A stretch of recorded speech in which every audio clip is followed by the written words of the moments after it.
Seorang oknum kepala bidang Badan Kesbangpol di Buton Tengah, Sulawesi Tenggara terjaring operasi tangkap tangan yang digelar Satuan Reskrim Polres Buton Tengah. Pelaku ditangkap sesaat setelah mengambil uang senilai 59 juta rupiah dari dana Paskibra pada hari ulang tahun ke-80 kemerdekaan RI.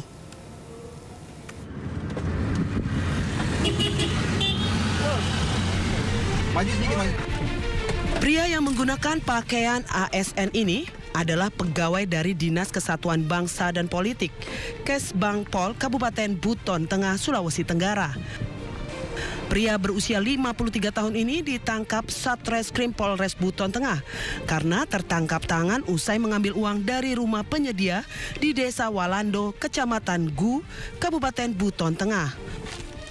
Uang tersebut merupakan uang fee dari anggaran Paskibraka sebesar 59 juta rupiah. Polisi mendapati tumpukan uang senilai 59 juta rupiah yang disimpan di bawah jok motornya. Dalam pemeriksaan, tersangka mengaku permintaan uang ke pihak penyedia atas pengetahuan atasannya.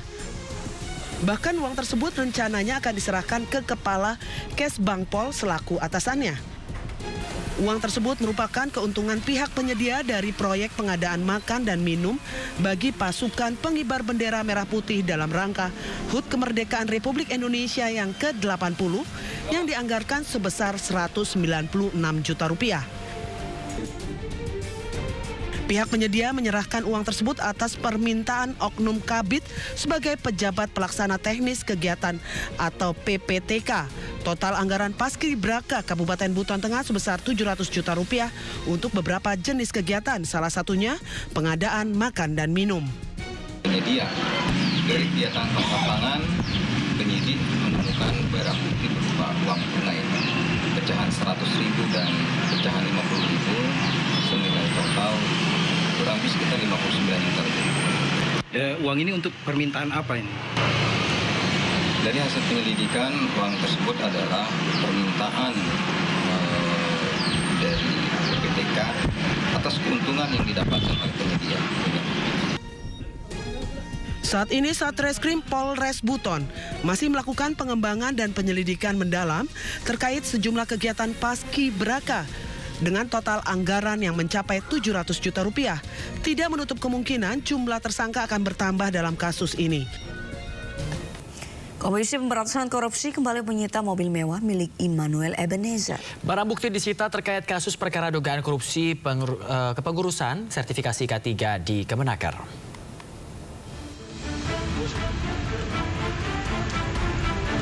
Dua mobil mewah milik mantan Wakil Menteri Ketenagakerjaan Immanuel Ebenezer dikembalikan ke Komisi Pemberantasan Korupsi pada Selasa sore. Juru bicara KPK, Budi Prasetyo, mengatakan pihaknya langsung menyita mobil mewah milik Noel itu ke dalam perkara kasus dugaan korupsi terkait pengurusan sertifikasi K3 di lingkungan Kemenaker.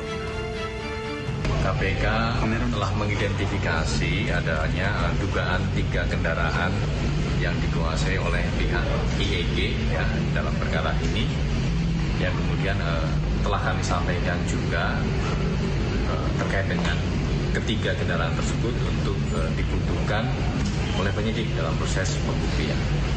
Oleh karena itu, setelah dilakukan himbauan tersebut, yang bersangkutan kemudian kooperatif. Sebelumnya 1 kendaraan sudah dibawa ke KPK dan hari ini 2 kendaraan lainnya kembali dibawa ke KPK. Sebelumnya, penyidik KPK juga telah menggeledah rumah dinas mantan Wakil Menteri Ketenagakerjaan RI Immanuel Ebenezer di kawasan Pancoran, Jakarta Selatan. Dari rumah tersebut, KPK menyita mobil mewah dan sejumlah barang elektronik berupa 4 ponsel yang ditemukan di plafon rumah. Dari Jakarta, Tim Liputan iNews melaporkan.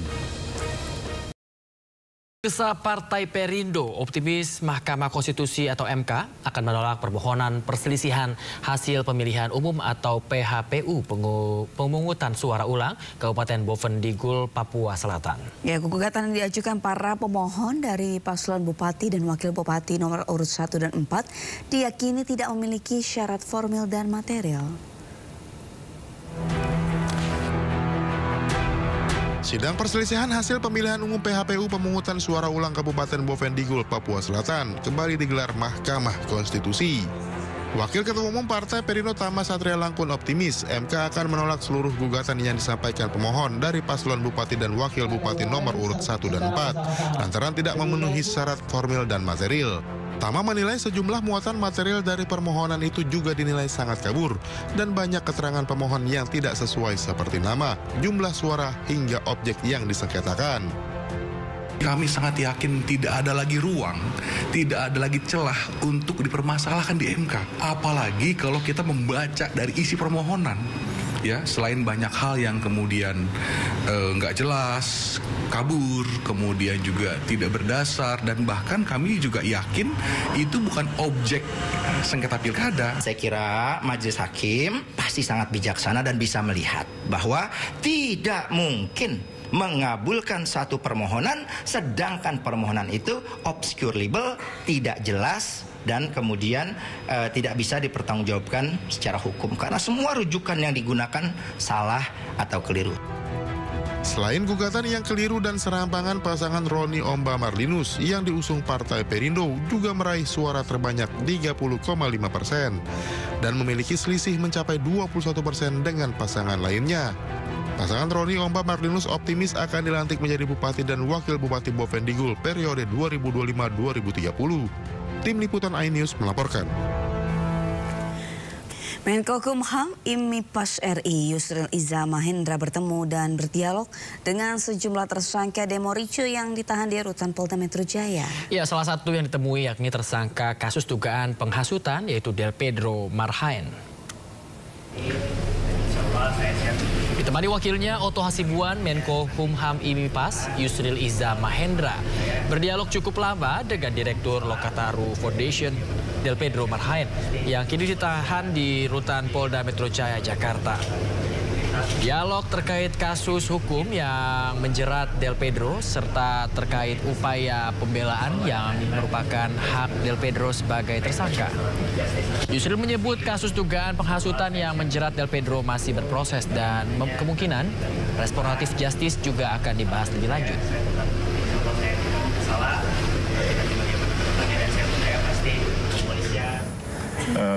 Sempat berbincang-bincang dan berdialog dengan semua tahanan.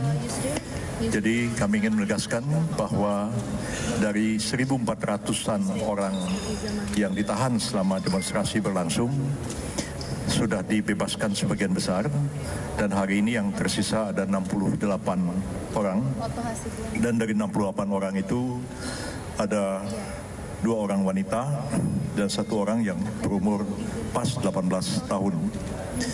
Kami berdialog dengan semua, termasuk dengan Del Pedro Marhaen yang juga ditahan di... Ribuan ikan lele berserakan di tengah jalan tol usai sebuah pickup pengangkut terbalik di tol Ngawi Kertosono. Ya, akibatnya arus lalu lintas terganggu karena pengendara harus menghentikan laju kendaraannya. Terjadi laka lantas di tol. Truk bermuatan ribuan ikan lele terguling di jalan tol Ngawi Kertosono kilometer 619. Akibatnya ribuan ikan lele berserakan di tengah jalan hingga membuat arus lalu lintas di jalan tol terganggu. Para pengguna jalan pun harus menghentikan laju kendaraan yang menunggu ribuan ikan lele dievakuasi petugas. Kecelakaan ini terjadi pada pukul 8.30 WIB. Sebelum kejadian, sopir tengah melaju dari Surabaya menuju Solo. Diduga salah satu ban pecah sehingga membuat laju pickup oleng lalu terguling. Terjadi laka. Ya, seorang dengan mengenakan mukena terekam CCTV mencoba membakar masjid di Makassar, Sulawesi Selatan. Ya, pelaku kabur usai aksinya terpergok salah seorang jemaah, namun lemari dan langit-langit masjid sudah terbakar.